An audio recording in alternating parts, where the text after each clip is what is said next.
Assassin's Creed Valhalla title update 1.3.0 is live, and it brings a bunch of new stuff to the game. We've got one-handed swords to wield, we've got new skills to learn, and we've got charming festivals in which to get very drunk and embarrass ourselves. So if you run out of things to do in merry old England, this video is for you. If that sounds good, drop me a quick like and we'll get started. Here's everything fun that you can do in title update 1.3.0. Okay, first off, the new update brings us one-handed swords. This brand new weapon type is something fans have been asking for ages. They're about as integral to the Viking fantasy as tattoos and scowling, yet they were sorely missing in the game, despite us having basically every other murder device you can think of. To use them in your game, you'll have to unlock them,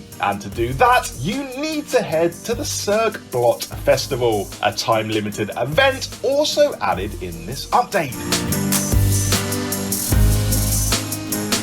Now, the Sigrblot Festival doesn't go live for 2 more days, but when it does, I'll be showing you exactly how you can unlock the sword. A request that I can easily grant. Next up, we are talking the Sigrblot Festival itself. This is the headline act of Title Update 1.3.0. As mentioned, it's a time-limited event that runs from July 29th to August 19th. So if you want to get in on the action and earn some exclusive festival rewards, you've got just under 3 weeks to do so. The festival isn't live at the time I'm recording this, so I'm just using some old festival footage instead. Now, Ubisoft love their festivals. Previously, we've had the Ostara Festival, you can see here, which was sort of an Easter shindig, and the Christmas Festival before that. The Sigrblot Festival, like those ones, is located at your settlement. To have it show up in your game, you need to have at least settlement level 2 unlocked. As well as that, you must have already completed one of the first 2 narrative arcs. That's either Grantbridgeshire or Leicestershire, however you pronounce that. After those 2 qualifiers are done, you can then head to your settlement and get involved in some Sigrblot. If it's anything like the last 2 festivals, there'll be a fighting pit, a drinking game, archery targets to shoot, and some sort of treasure hunt. Doing so will likely earn you some tokens, which you can use to purchase new settlement decorations. The thing you're going to want to purchase most of all, of course, will be that one-handed sword. When Sigrblot does go live, I'll show you exactly how to get your sword and what types of stuff you can do at the festival. Also in Title Update 1.3.0, we have level scaling. Ubisoft has not only added festivals to the game, but a brand new option letting you adjust NPC levels to your liking. Just find the option in the menu and you can make it so enemies will always provide a challenge, no matter how powerful you get. You've got the following options to choose from. Select off to turn scaling off. Enemies will appear exactly as described in the region description. This basically widens the gulf between enemies in the game, meaning you can rock up to lower regions and absolutely murder idiots. Choose default and lower enemies are brought up to 30 power levels under the player's level, so they'll be weak but slightly less weak than the previous option. Choose constant and enemies will be at least the same power level of the player. Now here's right about where I like it. It feels like equal footing. That's not to say all enemies will be equal to you, just the enemies who would otherwise be weaker. If an enemy is many levels above you, they'll stay above you. Choose harder and enemies will be 20 plus power levels above you.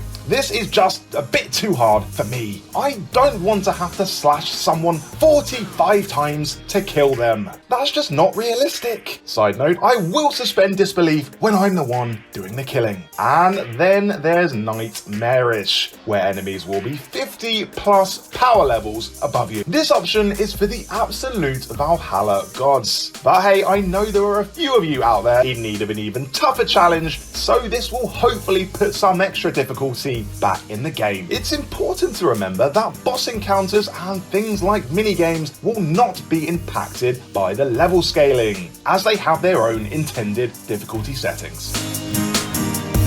The next addition in Title Update 1.3.0 is a simplified skill tree. Now, this is a very underrated aspect of the update. Here's how it works. Whereas before you had to select each individual node if you wanted to upgrade something, now the nodes will upgrade automatically if you select the farthest node along. So, for example, if we want this skill, we just select it and we auto-acquire all the nodes leading up to it. This saves a whole lot of time. Of course, you'll need enough skill points to do this. If you don't have the skill points, you won't get the skill. As well as that, the skill tree has improved visibility for new skills added throughout the post-launch. So you can see which skills have been added through patches and which ones launch with the game. And there's been a whole lot of additions from helpful walls to frugal ravens. So to sum up, thanks to Title Update 1.3.0, we can not only see the new skills that you can learn if you want to keep things fresh, but unlock them much more painlessly.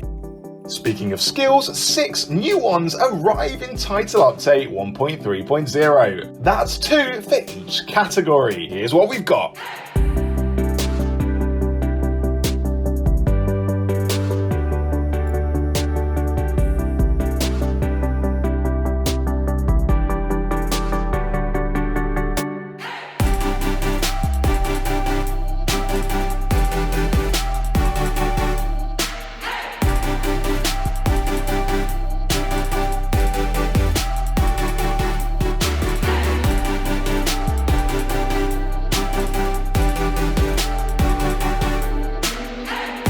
And finally, we have numerous game improvements, fixing things like events not triggering, NPCs getting stuck, and loading screens going on forever.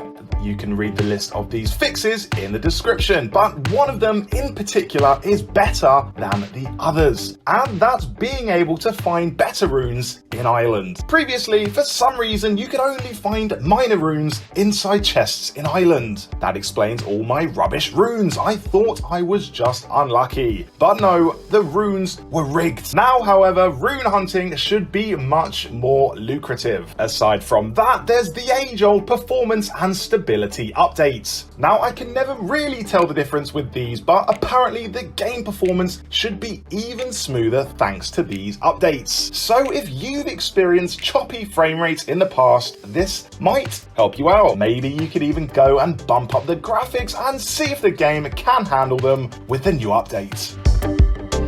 So those were 6 new things to do in Assassin's Creed Valhalla Title Update 1.3.0. From one-handed swords to fresh skills to try, there's plenty going on in Valhalla, even if you've been playing it since launch like me. Thanks so much for watching, guys. If you haven't already, click that like button and subscribe for more videos on Assassin's Creed Valhalla. It's a very exciting time for the game with lots of stuff planned for the future, and I'll be telling you all the juicy info about the upcoming expansions and updates right here on my channel.